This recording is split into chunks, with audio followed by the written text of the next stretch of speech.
Bonjour, mon nom est Annick Laroche, je suis la directrice générale de la Société québécoise de la déficience intellectuelle. Ça fait plaisir de vous parler aujourd'hui des dossiers qui sont importants pour nous en ce début d'année 2020. D'abord, il y a la politique sur la proche aidance. Comme vous savez, le gouvernement du Québec travaille présentement sur une politique qui touche les personnes qui sont en soutien aux personnes, notamment qui ont une déficience intellectuelle, mais de manière plus large sur la proche aidance. Il y a des éléments qui sont très importants. On a participé à cette consultation-là qui a été faite par le gouvernement. Pour nous, c'est important de souligner l'apport des personnes qui sont proches aidantes, également de les définir, de leur permettre également d'avoir un soutien qui est accru, de leur permettre également d'avoir un soutien financier, parce qu'on sait que très souvent, ce sont des femmes qui vont souvent cesser leurs activités professionnelles, qui vont avoir un recul par rapport à leurs conditions salariales pour pouvoir soutenir les personnes de leur entourage. Également, il est important de pouvoir leur donner la formation sur les droits que ces personnes-là ont lorsqu'elles soutiennent leurs êtres chers. Également, une autre politique qui est très importante dont on a été présent, c'est toute la question des soins de longue durée et de l'hébergement.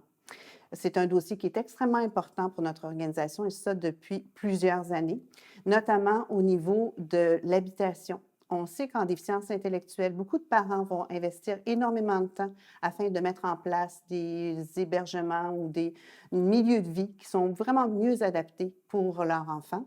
Et on sait que ça peut être extrêmement long. Donc, on demande toujours qu'il y ait une ouverture vers ces nouveaux milieux de vie et que le gouvernement puisse soutenir et accélérer également le processus pour permettre justement à ces familles-là d'avoir un milieu qui est vraiment très approprié pour leurs enfants.